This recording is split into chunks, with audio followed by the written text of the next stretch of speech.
Good evening, ladies and gentlemen.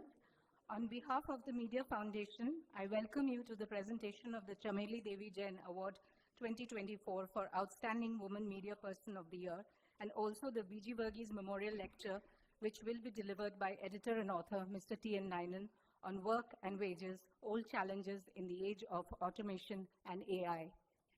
May I now just request everybody to please keep their phones either switched off or in the silent mode. So the Media Foundation was instituted in 1979 with the aim of upholding freedom of speech, expression, and information, and to enhance the quality of life through media and communication.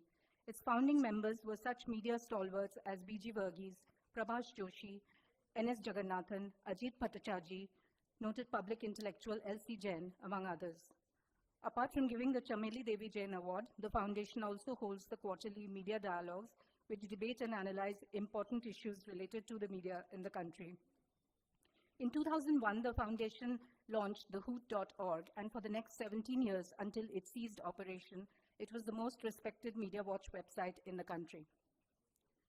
The Chameli Devi Jain Award, which will be presented today, was set up by the Media Foundation in 1980. The award is named after Chameli Devi Jain, a freedom fighter and community reformer who was imprisoned during India's independence movement. The first award was given in 1982, and since then it has been presented every year to women journalists practicing impactful journalism in fields such as social development, politics, gender justice, human rights, health, conflict, and consumer rights. Past winners of this prestigious award, which is endowed by the Jain family, include some of the finest journalists of India. The Chameli Devi Jain Award has also recognized women journalists from rural areas whose stellar work often goes unnoticed. This evening's program is, of course, a double bill of events. First, we will have the presentation of the Chameli Devi Jain Award. This will be followed by the B.G. Varghese Memorial Lecture, which was instituted in 2015 in memory of legendary editor and free speech defender B.G. Varghese. In the past, the Memorial Lecture has been delivered by such distinguished persons as former Governor Gopal Gandhi, Justice A.P. Shah, Justice Madan Lokur, academic and political theorist Pratap Bhanu Mehta, and so on. May I now call upon the chairperson of the Media Foundation, editor and columnist Mr. Bharat Bhushan, to please come on stage.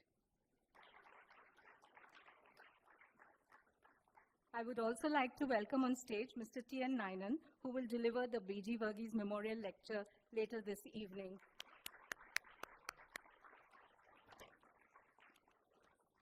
Mr. Nayanan was the editor and publisher and later chairman of Business Standard. An award-winning journalist, he has also edited the Economic Times and Business World and was the executive editor of India Today in the 1980s. He is the author of The Turn of the Tortoise, published in 2015, and until recently wrote a closely followed weekly column called Weekend Ruminations for Business Standard. He has in the past been a commentator on news television. Mr. Nayanan serves as chairman of the board of trustees of the Independent and Public-Spirited Media Foundation, India's largest charitable funder of the digital media. He has in the past also served on several other non-profit boards and taken part in international Track 2 dialogues. Ladies and gentlemen, a very big hand for Mr. Nayanan, please.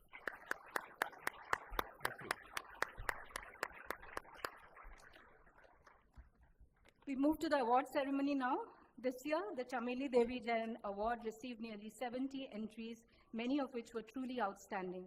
They were a testament to the path-breaking work that many women journalists are doing across the country, not merely in the mainstream media, but also in smaller regional language publications and platforms.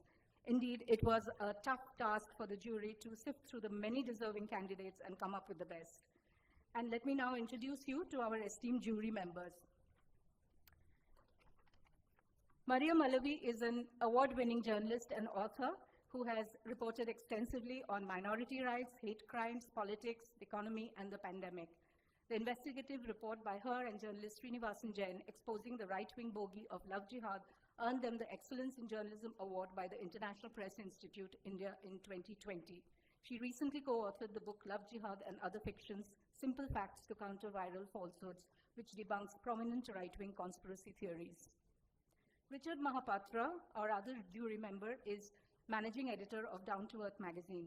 He co-edits the annual State of India's Environment Report and has been writing on the linkages between environment and poverty. His reporting analyzes the developments at the village level in the wider context of national and global changes. He also writes on climate change and human migration. A recipient of the Prem Bhatia Fellowship to study the environmental impact of conflicts in India, he has also won the award for Best Rural Reporter from UNICEF and Press Institute of India. Radhika Ramaseshan, who chaired the jury panel, is contributing editor at Business Standard and a columnist in newspapers and digital sites. She writes on hardcore politics, her focus being the Sangh Parivar and the BJP and the Modi government. In the nearly 40 years she has spent in journalism, she has worked with the Sunday Observer, Sunday Magazine from the ABP stable, the Pioneer, Independent, and the Telegraph, where she was political editor until 2016. Her other areas of journalistic interest are heartland politics, communal and ethnic conflicts, and the socio-political dynamics resulting from the intersection of religion, caste, and politics. May I now request Radhika Ramaseshan, the jury chair, to please come on stage and announce the winner of the Chameli Devi Jain Award 2024 for Outstanding Women Media Person of the Year, and also share with us the reasons for the way the jury voted as they did.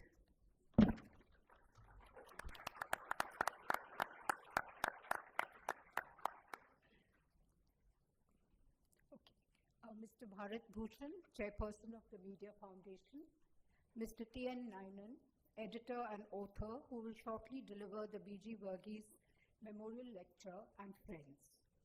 It is indeed a privilege and an honor for us, the jury, to select the winner of the Chameli Devi Jain Award for Outstanding Media Person of the Year 2023. As the chairperson, I thank my fellow jurors, Richard Mahapatra and Mariam Alvi, for putting our heads together for a detailed discussion on the 12 entries that were shortlisted for our consideration and selection among the 69 entries we have had this year. These include works in Hindi, Gujarati, Odia, Malayalam, and Bangla. The geographical and linguistic span reflects the fact that some of the best and most grounded journalism has to be searched out for outside the metros and in languages other than English. Our shortlist had works from print, digital, and visual media in English and Hindi.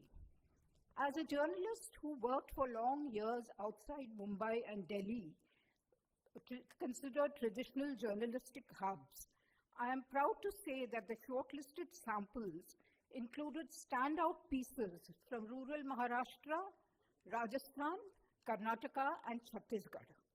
Among the contributions worthy of note are a detailed report on the intricacies and procedures involved in getting organs for transplant, for long described as a trade because commerce overwhelms the humanitarian aspect. A report on the trade-offs entailed by the bride market in rural Rajasthan, and unfortunately that's the only phrase I could think of to describe the practice, merits mention, as also the condition of gig workers in Hyderabad, which is significant because Uber and Swiggy increasingly impinge on our lives. Hate crimes against Muslims, rarely if ever covered by mainstream media, whether sparked off by an ex-post or a speech by Hindu fundamentalists, were detailed in some reports, filling a much-needed vacuum. However, at the end of the day, there can be only one winner. This year, of course, we unanimously made an exception and selected two joint winners because the exceptionally high quality of the shortlisted works made the jury's job challenging. I believe that joint winners were declared occasionally in the past, so the choice is not unprecedented. I am pleased to announce that the winners for 2023 are Grishma Kutar and Ritika Chopra.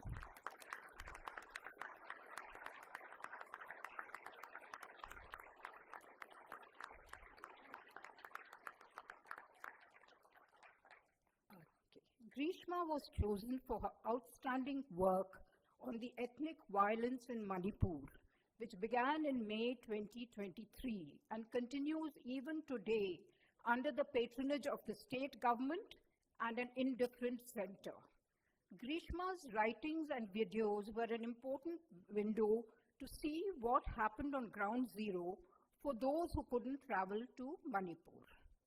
I must emphasize that it isn't just the quality of her work which recommended her for the award, but the circumstances under which Grishma functioned. She is Chennai-based, but was clearly not yoked by what's termed very fashionably as a tyranny of geography. Ironically, geographical constraints seem to matter with mainstream media when a dilemma arises over covering developments in the Kashmir Valley or the Northeast. Grishma is an independent journalist.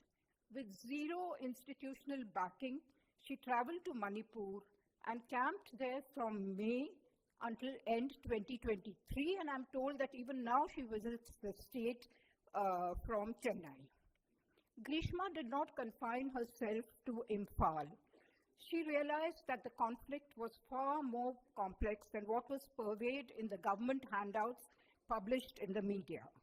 She traveled to the hinterland in arduous conditions because taxis were rarely available in view of the volatile situation, and stayed in villages because every place was not fortunate enough to have a hotel or a lodge. Her dedication is the more remarkable because she wasn't even certain about who would carry her outfit. Fortunately, she found forums like Caravan, Al Jazeera Online, and the India Forum, which carried her writings, and Suno India, her videos, among other places.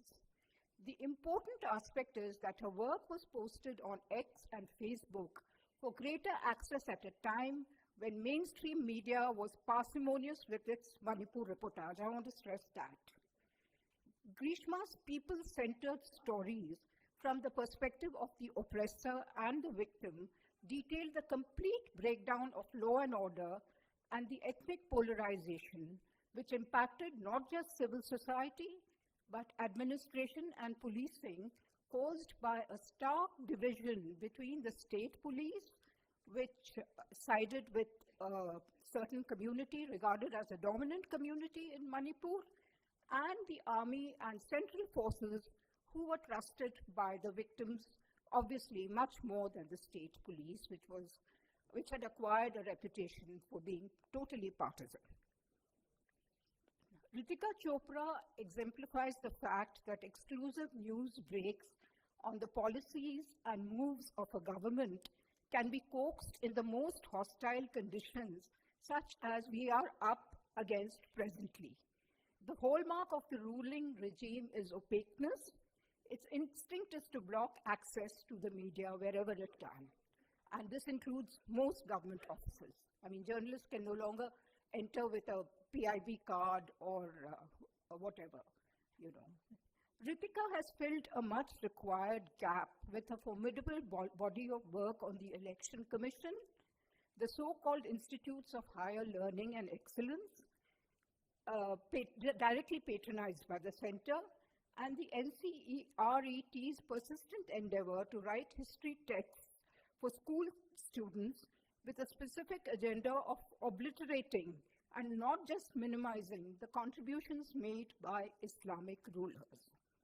Ritika's reports on the center's moves to do away with the independence of statutory bodies like the Election Commission became the gold standard of government reportage. That she broke through the impregnable walls of government offices is a remarkable achievement for a journalist who fortunately still has institutional backing from her employer, Indian Express in this case. We, the jury, congratulate Grishma and Ritika for their work, and we hope their contributions continue making news in every sense in the years to come. Thank you.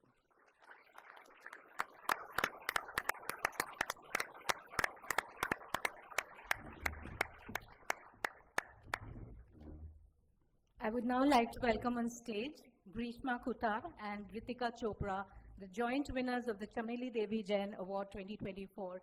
Ladies and gentlemen, a very big hand for the two winners.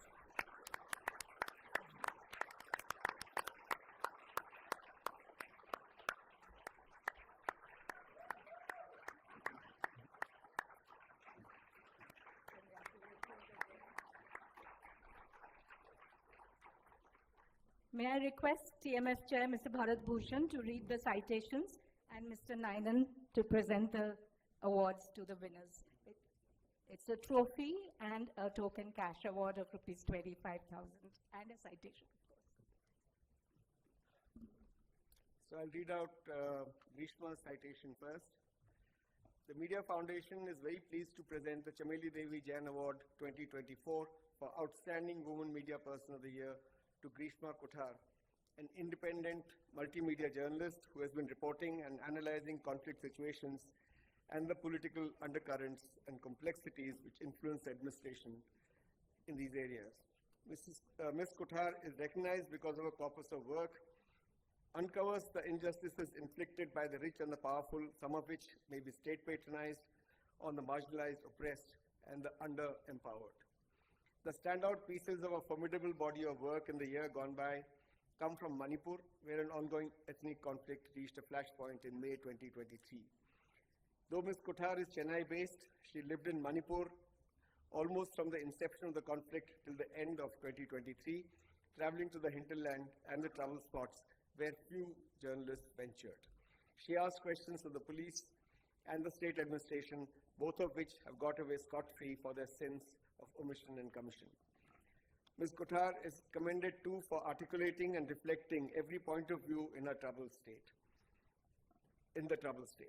Apart from the two warring ethnic communities, the Kukis and the Meiteis, there are other groups that make up Manipur's complex social mosaic. She sought out people from each group, including the victims, and this has given her work a holistic perspective that is unusual in conflict reporting.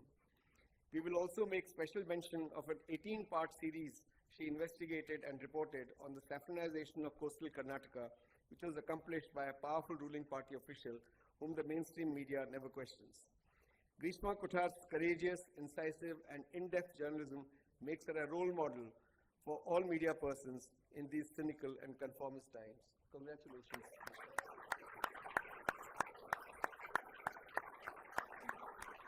And now the citation for Ritika Chopra. The Media Foundation is once again very pleased to present the Chameli Devi Jain Award 2024 for Outstanding Woman Media Person of the Year to Ritika Chopra, currently employed by the Indian Express as Chief of its National Bureau, Government, and its National Education Editor. Her deeply and meticulously reported investigative stories have exposed not only the lapses in the government's policy making, but also the way the state has tried to weaken independent institutions and rewrite history. Despite a great deal of opacity on part of the government, Ms. Chopra managed to uncover the manifold ways in which school textbooks are being modified so as to delete large chunks of the country's political and social history. Her granular reporting in the series of stories on the NCERT's campaign to rewrite textbooks put the spotlight on the larger ideological design at play to influence the minds of Indian children so that they grow up learning and believing only a certain version of events. Ms. Chopra is commended for her deep dive journalism and the enormous social and political relevance of her work. Her newsbreak stories on the Election Commission of India, for instance, revealed the government's attempts to downgrade the office of the Chief Election Commissioner, which would automatically have diluted the power and independence of this key institution of India's democracy. Her reports in this regard evoked a strong reaction and eventually saw the government backtracking and restoring the status of the Chief Election Commissioner. Ritika Chopra's rigorous, impactful, and exhaustive reporting on issues of national importance is a lesson in journalism as it should be practiced and stands out as an example of objectivity and professionalism at a time when much of Indian media have relinquished both qualities. Congratulations, Ritika.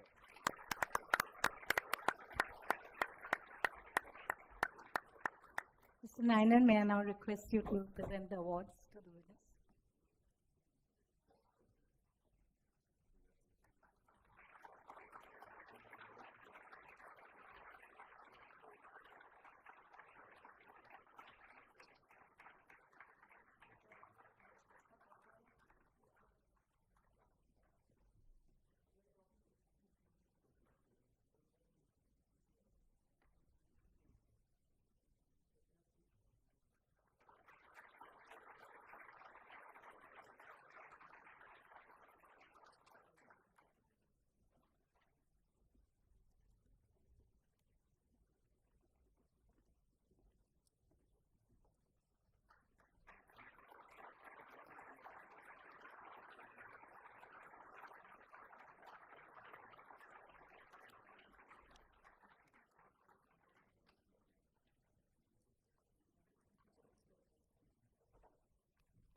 Would Mariam Alavi and Richard Mahapatra, the other members of the jury panel, please come on stage? We can have some more pictures.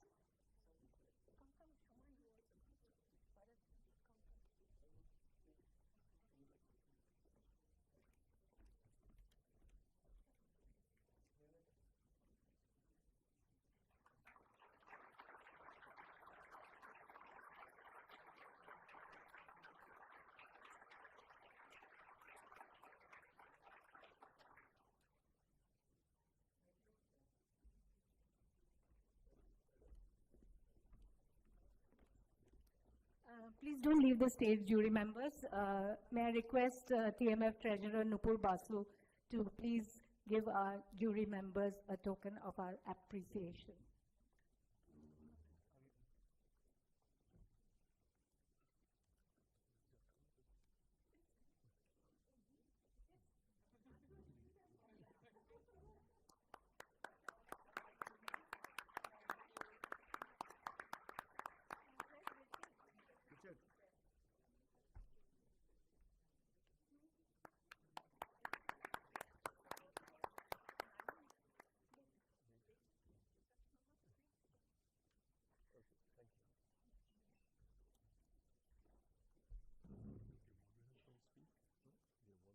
I would now like to request our outstanding women journalists to share their thoughts on winning this award, tell us a little bit about their journeys, journalistic journeys. We'll go alphabetically as usual.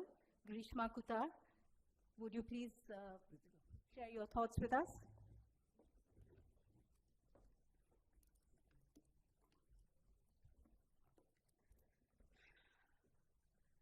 First off, thank you to everybody who thought I'm worthy of this award.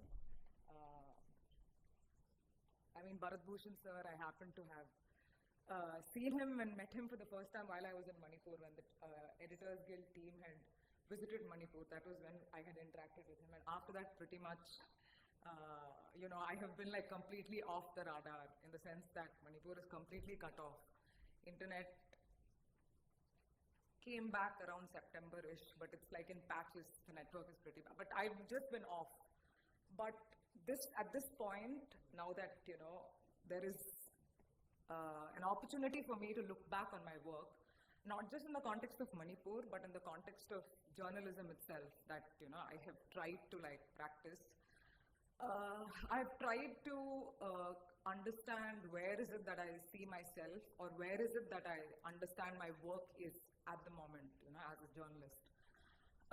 I don't know if a lot of people know, but I'm actually a lawyer. I was very keen to be, a good trial lawyer. I wanted to practice only criminal law at one point, and I was very, very actively working towards becoming a good trial lawyer in Bangalore when a friend of mine who runs this YouTube channel called Dalit Camera said there is this thing happening in Una. Since you're the only one who knows Hindi, which I didn't know so much, why don't you go and cover what's happening in Una? I mean, y'all are aware of what happened in Una in 2016. And that's actually like inaccurate because not everybody in Gujarat speaks Hindi. Hardly people in Gujarat speak Hindi. So I went to Gujarat to cover the assertion, whatever followed the violence that the family in Mota Samadiyala faced. There's a lot of assertion, a lot of organizing around, what had happened there. And this was a very small community. It was only 5 to 6% of Gujarat, the Dalit community of Gujarat. And there was a lot of mobilizing that they did, which of course wasn't coming out, which wasn't being shared actively. So I was told to go and cover it, for a YouTube platform, and we had social media pages as well. So that's where my journey started, and when it started, one incident that I starkly remember is when there was this 10-day rally that was planned from Ahmedabad to Una, and just the day before it was supposed to end, there was this crazy mobilization of Gaurakshaks, right? Because this whole thing was around this carcass, this cow carcass, which these people were skinning, and about the whole allegation was that they had killed that cow. And on the 10 days, there was this yatra which was taken out for 10 days saying that we will no longer do caste occupations. And just one day before this yatra was to conclude, there was this mobilization of Gaurakshaks right before Una. And the entire group that was going to Asona took a different route. All these cars of NDTV and Times Now and all of them are parked right at the brink of the place where, you know, all these Gaurakshaks had mobilized. They had mobilized in thousands. And me and a colleague, a friend of mine, Amit, another journalist, we were like, let's just go ask them what is it that they're up to. So we went right into the crowd of Gaurakshaks, like women and men and all of them. And we were like, what do you want? Like, what's your deal?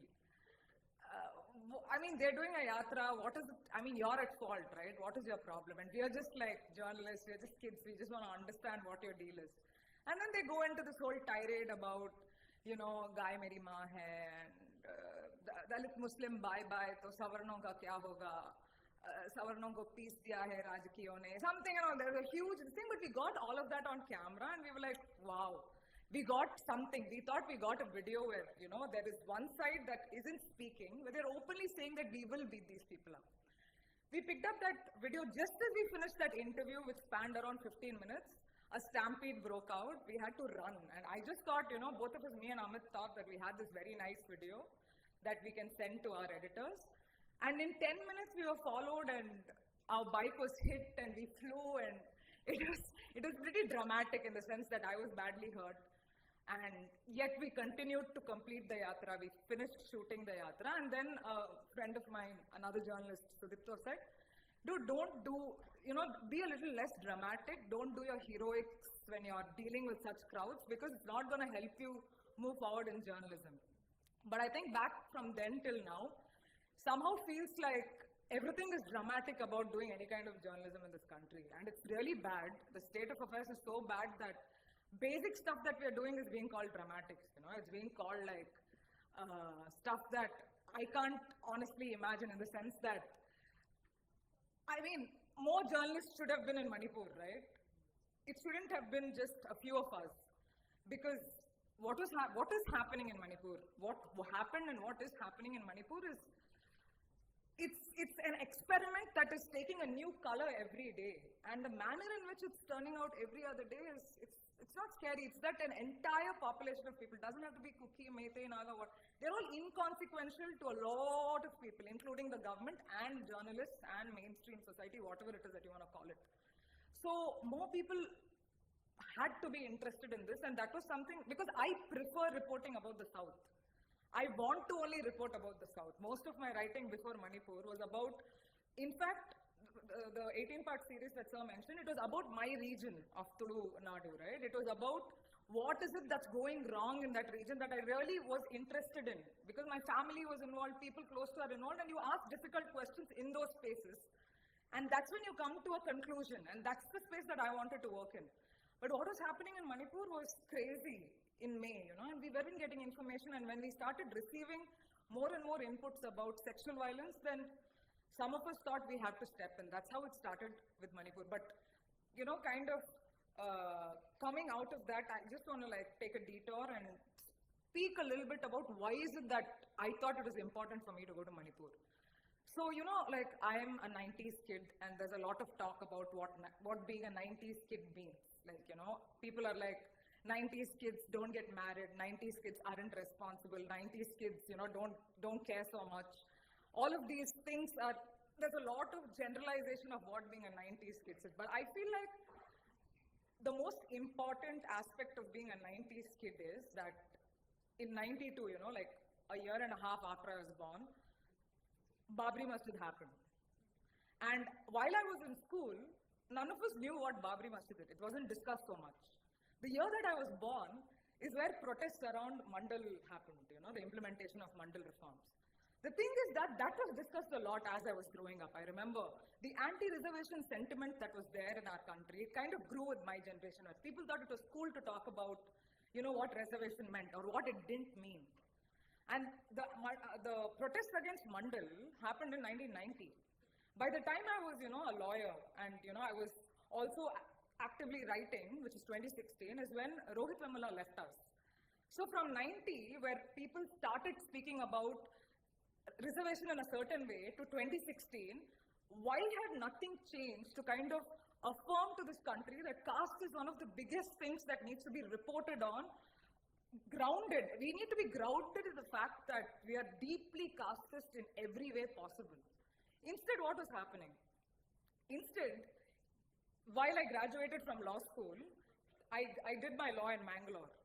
And in Mangalore, things had changed drastically since my parents had been children, and since, when I graduated in 2013, I was told that my people don't have so much to do with Hinduism, but I was told that I am Hindu, and another ethnic community, similar to Tuluas or Beri, are Muslim. And the main thing that we have to do is go against each other. This is how it had, turned out into the society that I come from. This is what they were talking about.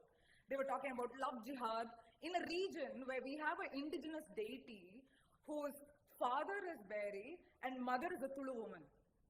We come from a region like that, and that region, you're talking about love jihad, you're talking about Muslims being outsiders, where Muslims speak a language called Beri, which is a Dravidian language. So it had come to the state where this is the language that you're talking about, when it comes to Hindu and Muslim, but there's no talk about caste. This is the situation in which I enter journalism. I start doing journalism, and I realized that as a mainstream, if I'm in mainstream spaces, I can speak about communalism in the context of Hindu-Muslim, but I can't speak about cultural nationalism that the RSS does. And who does that cultural nationalism, I can't speak about. If I'm speaking about caste, I'll have to speak about it only about atrocities. I can't speak about assertion, because while I was in Gujarat, I saw people flinging carcasses of dead cows into government offices as a response to UNA. That is something that I saw with my eyes. And it didn't come in mainstream channels. It didn't come in mainstream news. It wasn't reported. Some regional channels picked it up, but that kind of assertion wasn't, and this was happening in Gujarat. And I'm from the south. I was brought up in Tamil Nadu, and I hadn't seen something like that. So I understood that for me to do the journalism that I think is the most important journalism, I have to be an outlier. I can't do, whatever I do will not be considered as mainstream by mainstream journalists or mainstream journalism spaces. I have to continue to be an outlier where, I decide that this is what I'll talk about, so I'll have to speak in these spaces. Those spaces will also be speaking about the most important issues, I write for the Caravan. Caravan speaks about and lets me do investigative pieces about issues that other outlets will never let me speak about, and yet they're considered as, what the treatment with Caravan is right now. So, to do the journalism that is the most important at this moment, you have to be an outlier. Because there has been a certain trend that journalism has had in this country, where the most important issues have been considered as issues which are issues of the marginalized, which are issues of, alternate whatever media, alternate issues, whatever you want to call it. That is how it has been. Because from 1990, where Mandal happened, to 2016, if it wasn't driven in our head, it wasn't driven in our psyche that caste, I'm speaking in my lifetime, right? It wasn't driven in our psyche that caste is what is the most important issue right now, be it in institutions, be it in any space, be it even in the media, then what are we even talking about, right? So right now, from 2016 to now, I've realized that things are pretty much the same. Journalism is bad, it's the same. We are still struggling to talk about what's most important, and that's where we come to Manipur. It's only because I am an outlier that I decided, or I had to go to Manipur, right? Because if mainstream journalists had decided, if mainstream spaces had decided that this is an important issue, they would have been in Manipur in the first week of May. Everything that happened after that wouldn't have happened, maybe, I don't know. Because so much happened after May. Even now there's so much happening in Manipur, and yet, how are we talking about Manipur? The fact that this country doesn't think that two women experiencing what they did, which we all saw visually, which the world saw, wasn't important enough to stop a war, wasn't important enough to dethrone, or whatever you want to call it, the CM, whoever it is in the state administration, it wasn't important enough, shows where we think about not only tribal women, but also women in this country. That's one thing. Second thing, that is how important Manipur is. Manipur is like a permanent buffer zone right now. It's become a buffer zone in the sense that we can talk about it, we can discuss that, these tribes are doing this and that. Are these people tribals? Are these people not tribals? In the context of the Meiteis, we can talk about neutral journalism, whatever it is that we want to talk about. But at the end of the day, the fact that everybody is suffering the consequences of journalism that isn't, that isn't for the people, that isn't about truth telling, is the truth. I would like to end with that. Thank you.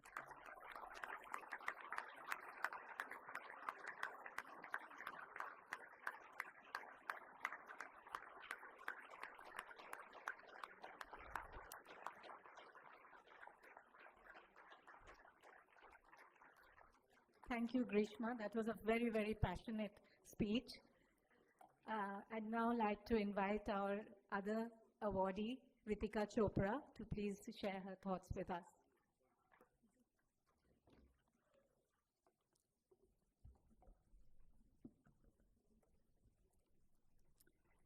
Thank you, members of the jury, the Media Foundation, distinguished guests. I am deeply honored to receive the Chameli Devi Jain Award and share it with Grishma. I am humbled for being chosen to join the illustrious ranks of those who won the award since 1982. I'm privileged to have some of them as my colleagues. Their groundbreaking work paved the way for voices to be heard and stories to be told. We stand in their shadow. This award is also an endorsement and an encouragement of the work we do and the work we need to keep doing, especially when the overwhelming refrain in our profession today is how difficult it has become to practice it. The challenges are many, from increasing opacity in governance, to threats and trolls, to what the future holds in our rapidly losing battle to remain more original than ChatGPT. And yet we persist, and we have to. We keep doggedly chasing sources, going through reams of data and reports, checking and cross-checking facts, waiting for a source to call back, and finally putting out the story. We do this because, first of all, we love it, but also because for all the talk of challenges we face, there is no other way to stand up other than to sit down and do the hard work. In this, I'm lucky to have the newsroom of the Indian Express, where there is no dearth of editors, as exacting as generous. None of this would have been possible without their unwavering support and encouragement. Rajkamal Jha, Unni Shankar, P. Vaidyanathan Iyer, who have stood by me through late night calls and demanding deadlines. 8 years on, the Express newsroom continues to push me past my limits and discover my potential each day. I am deeply grateful for the faith and the tough love that's fueled my growth here. In the end, let me wear my editor's hat for a moment and speak to the young reporters in the room. This award is a recognition for some of the work I have done as a reporter covering education.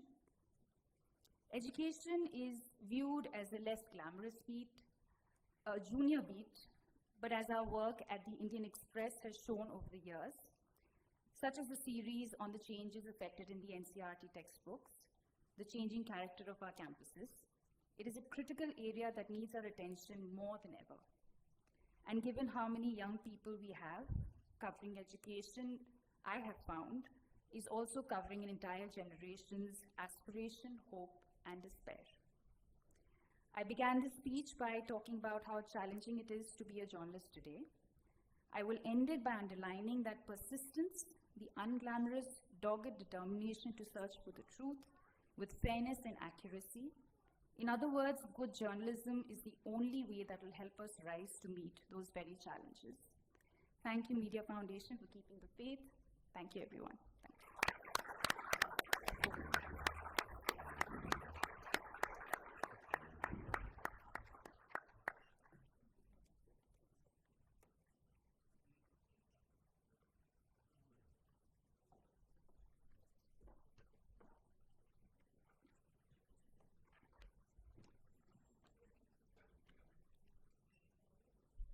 So thank you, Grishma and Ritika, for your wonderful acceptance speeches.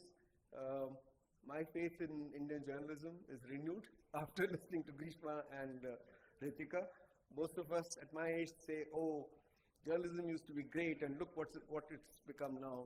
But when I listen to them, I realize that best of Indian journalism is yet to come and will come through people like Grishma and Ritika. So thank you very much indeed.